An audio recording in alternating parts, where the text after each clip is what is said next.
ഇന്നത്തെ കേരളദർശൻ അവതരിപ്പിക്കുന്ന കണ്ണാടിയിലൂടെ എന്ന പരിപാടി അൻവറിൽ നിന്ന് തുടങ്ങാനാണ് ആഗ്രഹിക്കുന്നത്. അൻവർ എന്തുകൊണ്ടാണ് ഇപ്പോൾ ഇങ്ങനെയെല്ലാം പ്രതികരിക്കാനുണ്ടായ സാഹചര്യം? ഇന്ന് പി.വി. അൻവർ MLA കേരള രാഷ്ട്രീയത്തിൽ മാത്രമല്ല ഇന്ത്യൻ രാഷ്ട്രീയത്തിലും ശ്രദ്ധിക്കപ്പെടാൻ തുടങ്ങിയിരിക്കുന്നു. മാത്രമല്ല ലോകത്താകമാനമുള്ള മലയാളികൾ, പ്രത്യേകിച്ചും ഗൾഫ് മലയാളികൾ എന്ന് പറയാനുണ്ടായ കാരണം എന്ന് പറയുന്നത് ഗൾഫിൽ പണിയെടുക്കുന്ന 99% മലയാളികളും വ്യക്തമായി രാഷ്ട്രീയമുള്ളവരാണ്. അവർ നാട്ടിൽ ഏതെങ്കിലും രാഷ്ട്രീയ പ്രസ്ഥാനത്തിന്റെ ഭാഗമായി നിന്നവരാണ്. അതുകൊണ്ടാണ് വ്യക്തമായി രാഷ്ട്രീയമുള്ളവരാണ് ഗൾഫ് മലയാളികളെന്ന് പറയാനുണ്ടായ കാരണം. അൻവർ പ്രധാനമായിട്ട് ഉന്നയിക്കുന്നത് രണ്ട് വ്യക്തികളെ ഫോക്കസ് ചെയ്തുകൊണ്ടാണ്. ഒന്ന് മുഖ്യമന്ത്രിയുടെ പൊളിറ്റിക്കൽ സെക്രട്ടറി ശശി, രണ്ടാമത് ക്രമസമാധാനത്തിന്റെ ചുമതലയുള്ള ADGP അജിത് കുമാർ. ഈ രണ്ടുപേരും സ്വർണ്ണക്കടത്തുമായി ബന്ധമുണ്ടെന്ന് അദ്ദേഹം സ്ഥാപിക്കാൻ ശ്രമിക്കുന്നു. അവർ പിടിച്ചെടുത്ത 180 കിലോ വരുന്ന സ്വർണം, അത്രയും സ്വർണം പോലീസിന് കസ്റ്റംസിന് കൈമാറിയിട്ടില്ല എന്നാണ് അവിടെ അവകാശപ്പെടുന്നത്. ശരിയായിരിക്കാം. ഒരിക്കൽ പോലും തൊണ്ടി മുതലായി എടുക്കുന്ന വസ്തുക്കൾ വിലപിടിപ്പുള്ളതാണെങ്കിൽ അതിൽ പകുതിയിലധികവും മറ്റ് പല സ്ഥലങ്ങളിലേക്കും ആ ഉദ്യോഗസ്ഥന്മാർ മാറ്റുകയാണ് ചെയ്യുന്നത്. 4-1 മാത്രമേ കോടതിയിൽ ഹാജരാക്കാറുള്ളൂ എന്നുള്ളത് എല്ലാവർക്കും അറിയാവുന്ന കാര്യമാണ്. അതിന് ഉദാഹരണവും പറയാൻ കഴിയും. അങ്ങനെ നിൽക്കട്ടെ. ഇവിടെ ഇപ്പൊ വിഷയം ചില രാഷ്ട്രീയ നേതാക്കളെ സംബന്ധിച്ചിടത്തോളം, ചില പ്രമാണിമാരെ സംബന്ധിച്ചിടത്തോളം അവർക്ക് ഉന്നത ഉദ്യോഗസ്ഥരുമായുള്ള ചങ്ങാത്തം, അത് പോലീസ് വകുപ്പിലാണെങ്കിൽ കുറച്ചുകൂടെ നല്ലത്. അവരുമായിട്ടുള്ള ചങ്ങാത്തം ബലപ്പെടുത്തുന്നതിനും അവരുമായി പല വേദികളും പങ്കിടുന്നതിനും പല സൽക്കാരങ്ങളിലും പങ്കിടുന്നതിനുമൊക്കെ തൽപരരാണ്. അതുപോലെ തന്നെ ഭരണകൂടവുമായി അടുത്ത് നിൽക്കുന്നവർ, പ്രത്യേകിച്ച് മന്ത്രിമാരുടെ പ്രിൻസിപ്പൽ സെക്രട്ടറിമാര്, അതുപോലുള്ള അവർക്ക് താല്പര്യമുള്ള വകുപ്പ് കൈകാര്യം ചെയ്യുന്ന അഡീഷണൽ പ്രൈവറ്റ് സെക്രട്ടറിമാരുമെല്ലാം ചങ്ങാത്തവും അവർ തമ്മിലുള്ള സൽക്കാരവും രാത്രികാല രഹസ്യ സൽക്കാരങ്ങളുമെല്ലാം മുൻപ് നടക്കാറുണ്ട്, ഇപ്പോഴും നടക്കുന്നു. ഇത് പറയുമ്പോൾ എടുത്തു പറയേണ്ടുന്ന ഒരു കാര്യം, പട്ടം താണുള്ള കേരളം ഭരിക്കുന്ന കാലഘട്ടം. ആ കാലഘട്ടത്തിൽ സ്വദേശാമനി രാമകൃഷ്ണപിള്ള മരിക്കുന്നത് കണ്ണൂർ വെച്ചാണ്. അദ്ദേഹത്തെ തിരുവിതാംകൂറിൽ നിന്ന് നാട് കടത്തി ശ്രീമൂലം തിരുനാൾ. അങ്ങനെ കണ്ണൂർ താമസിക്കുമ്പോഴാണ് അദ്ദേഹം മരിക്കുന്നത്. അദ്ദേഹത്തിന്റെ ഭൗതിക ശരീരം കണ്ണൂർ കടപ്പുറത്താണ് സംസ്കരിക്കുന്നത്. ആ സംസ്കാര ചടങ്ങിൽ നിന്നും രാമകൃഷ്ണപിള്ളയുടെ ഭൗതിക പത്മം തിരുവനന്തപുരത്ത് കൊണ്ടുവരണമെന്നും തിരുവനന്തപുരത്ത് കൊണ്ടുവന്ന് അടക്കം ചെയ്യണമെന്നുള്ള തീരുമാനം കോൺഗ്രസിന്റെ നേതൃത്വ നിലയിലുണ്ടായി. അങ്ങനെയാണ് കോൺഗ്രസ് നേതാവായ ശ്രീ കുമ്പളത്തെ ശങ്കിപ്പിള്ള തിരുവനന്തപുരത്തെ പ്രഥമ ലോകസഭാ അംഗമായ ആനി മസ്കൈൻ, DC കിഴക്കേമുറി, DC ബുക്സിന്റെ പ്രഥമ സ്ഥാപകൻ DC കിഴക്കേമുറി, അങ്ങനെയുള്ളവരുമായി അങ്ങനെ 4-5 പേർ ചേർന്നാണ് കണ്ണൂരത്തേക്ക് പോകുന്നത്. ഇവർ കൊല്ലത്തു നിന്നാണ് യാത്ര തിരിക്കുന്നത്. കൊല്ലത്ത് യാത്ര തിരിക്കാനുണ്ടായ കാരണം എന്ന് പറയുന്നത് ഇവർക്ക് കണ്ണൂർ വരെ പോയി രാമകൃഷ്ണപിള്ളയുടെ ഭൗതിക അവശിഷ്ടം കൊണ്ടുവരുന്നതിന് വേണ്ടിയുള്ള വാഹനം, കാറ്, ഒരു അംബാസഡർ കാറ്, അത് കൊല്ലത്തെ ഒരു കശുവണ്ടി മുതലാളിയായിരുന്ന ഈ അടുത്ത കാലത്ത് മരിച്ചുപോയ രവീന്ദ്രൻ നായരുടെ കാറായിരുന്നു. ആ അംബാസഡർ കാർ സൗജന്യമായി വിട്ടുകൊടുത്തു അദ്ദേഹം. ആ കാറിലാണ് ശ്രീ സുദേശോമാനി രാമകൃഷ്ണനുടെ ഭൗതിക അവശിഷ്ടം കൊണ്ടുവരുന്നത്. അങ്ങനെ അന്നത്തെ ചില പോലീസ് മേധാവികൾ പട്ടം താണുപിള്ളയുടെ ചെവിയിലോതി നിലവിലെ മഹാരാജാവ് ശ്രീ ചിത്ര തിരുനാളിന്റെ അമ്മാവൻ ശ്രീമൂലം തിരുനാളാണ് രാമകൃഷ്ണപിള്ളയെ നാടുകടത്തിയത്.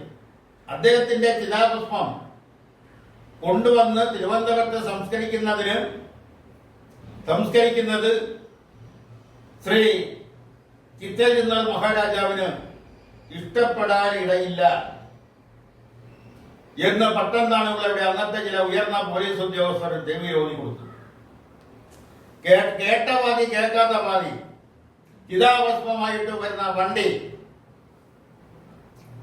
കൊല്ലത്ത് വെച്ച് കസ്റ്റഡിയിലെടുക്കാനും അതിലുള്ളവരെ അറസ്റ്റ് ചെയ്യാനും പട്ടം താണുപിള്ള ഉത്തരവിടുന്നു. അങ്ങനെ ഈ ചിതാഭസ്മവുമായി പതിച്ചുകൊണ്ട് കൊല്ലത്തെത്തിയ ആ അംബാസഡർ കാർ പോലീസ് വളയുന്നു. അന്നവിടെ കാത്തുനിന്ന സി കേശവൻ നേരെ കാറിന്റെ അടുത്ത് ചെന്നിട്ട് ഡ്രൈവറെ പിടിച്ച് പുറത്താക്കിയിട്ട് കാറിന്റെ ഡ്രൈവർ സീറ്റിൽ ഇരുന്നോട്ട് വണ്ടി സ്റ്റാർട്ട് ചെയ്തു. ഉടനെ ഐ ജി വിളിച്ച് പട്ടത്തോട് പറഞ്ഞു, വണ്ടി ഓടിക്കുന്നത് സി കേശവനാണ്.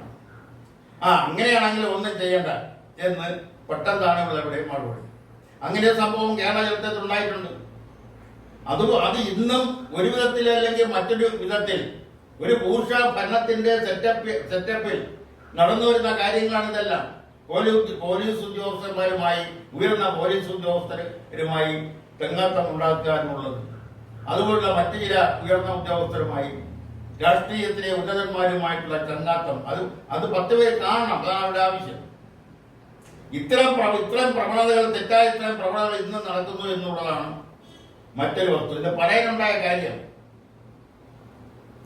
CPI അടക്കമുള്ള ഘടകകക്ഷികൾ അതിശക്തമായി പറഞ്ഞിട്ടും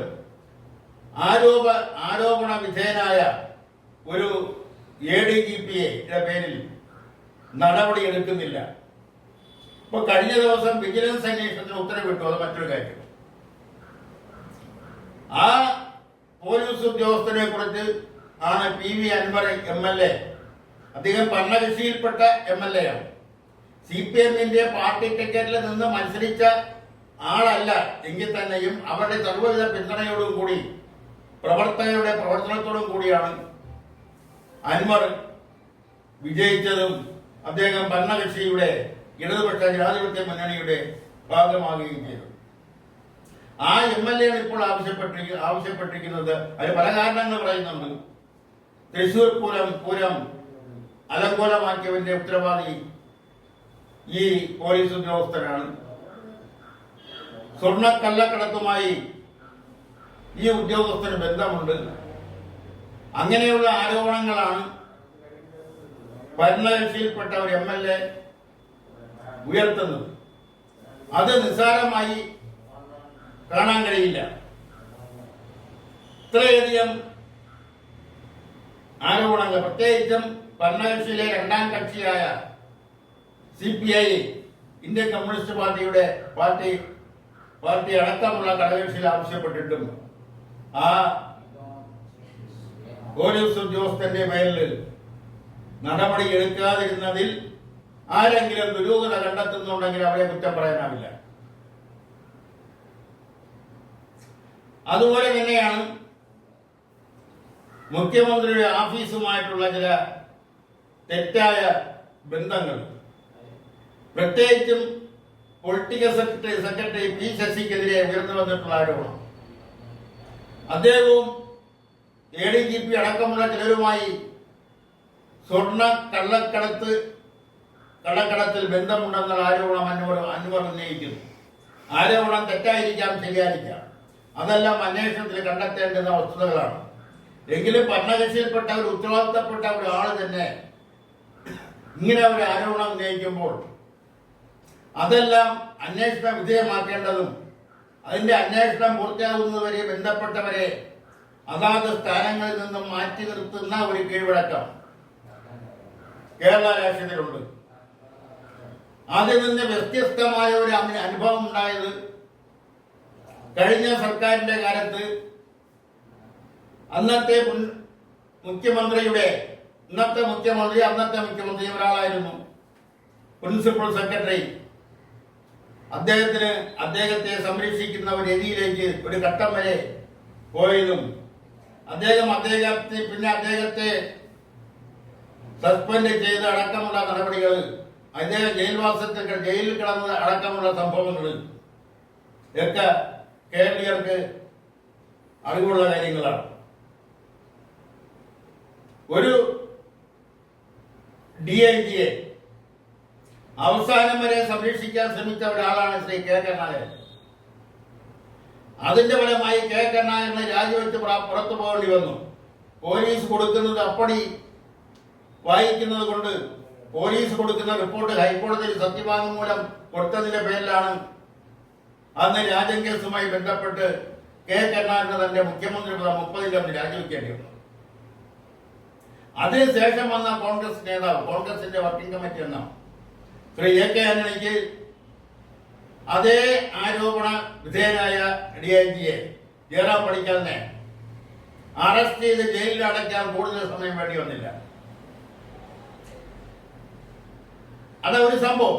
രണ്ടാമത് ശ്രീ രമൺ ബാസ്തയെ സംരക്ഷിച്ചതിന്റെ ഫലമായിട്ട് കെ കരുണാകരന് രണ്ടാമത് മുഖ്യമന്ത്രി പദം നഷ്ടപ്പെട്ട കാര്യം. അതിന്റെ ശരിയും തെറ്റിലേക്കൊന്നും കിടക്കുന്നില്ല ഞാൻ. സംഭവങ്ങൾ അതുപോലെ എല്ലാവർക്കും അറിയാവുന്നുള്ളത് കൊണ്ട്, ചരിത്രത്തിൽ രേഖപ്പെടുത്തിയിട്ടുള്ളത് കൊണ്ട് ഞാൻ വീണ്ടും അത് ആവർത്തിച്ച് പറയുന്നു എന്നേ ഉള്ളൂ.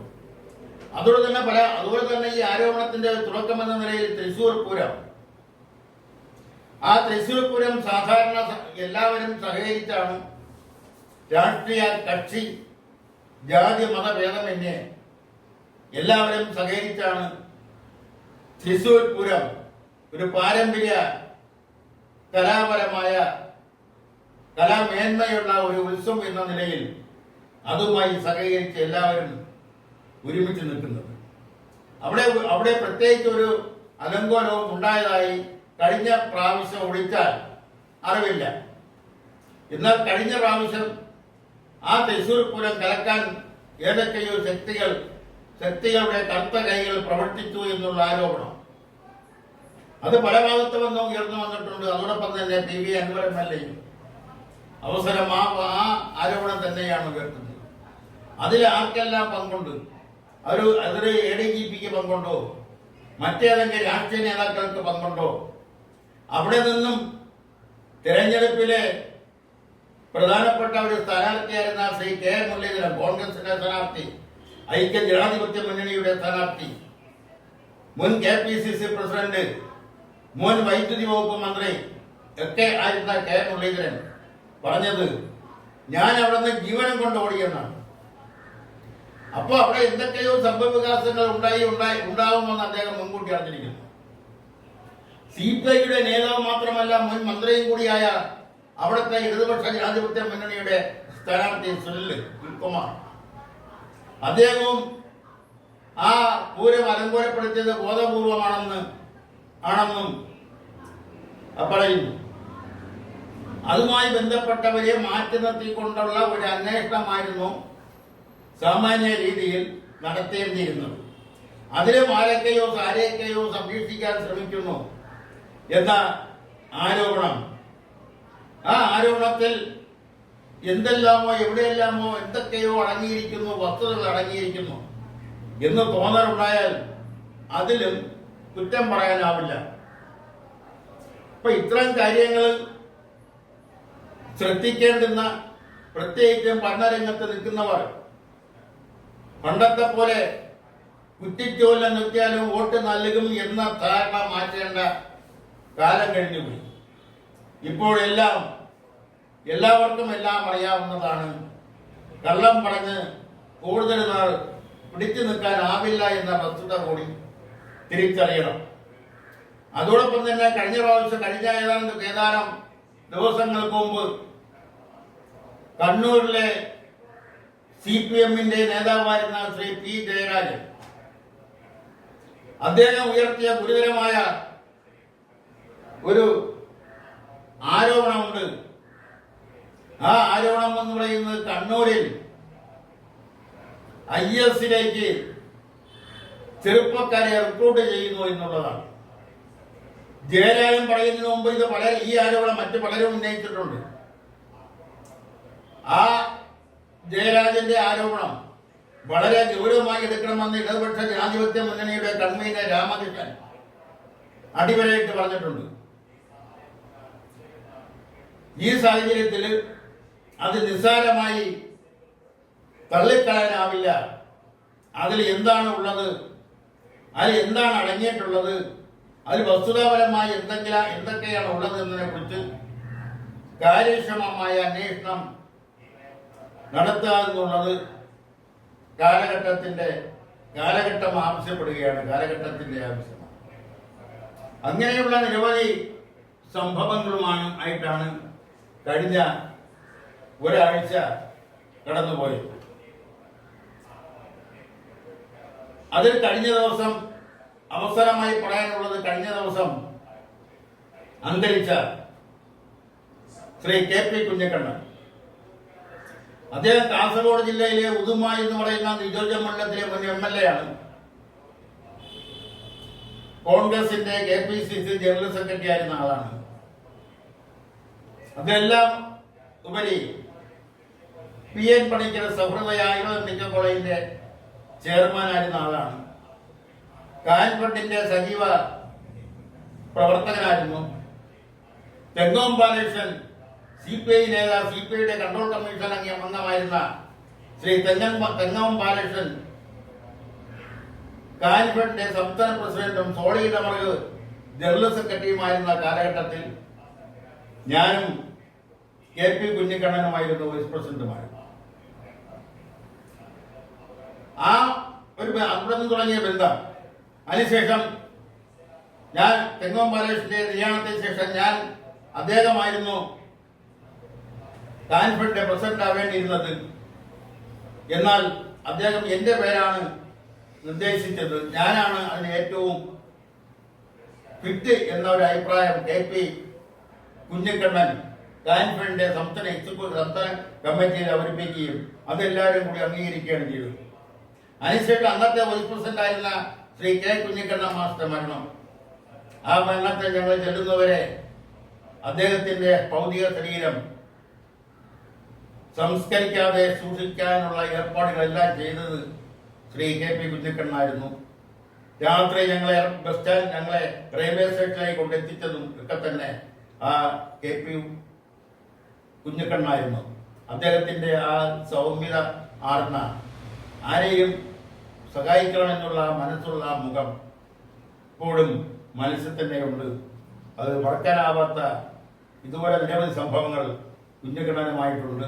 അദ്ദേഹത്തിന് ഈ അവസരത്തിൽ കേരളീയ ദർശന്റെ ആദരാഞ്ജലികൾ അർപ്പിച്ചുകൊണ്ട് ഇന്നത്തെ കണ്ണാടിയിലൂടെ എന്ന പരിപാടി ഇവിടെ പൂർത്തിയാക്കുന്നു. നന്ദി, നമസ്കാരം.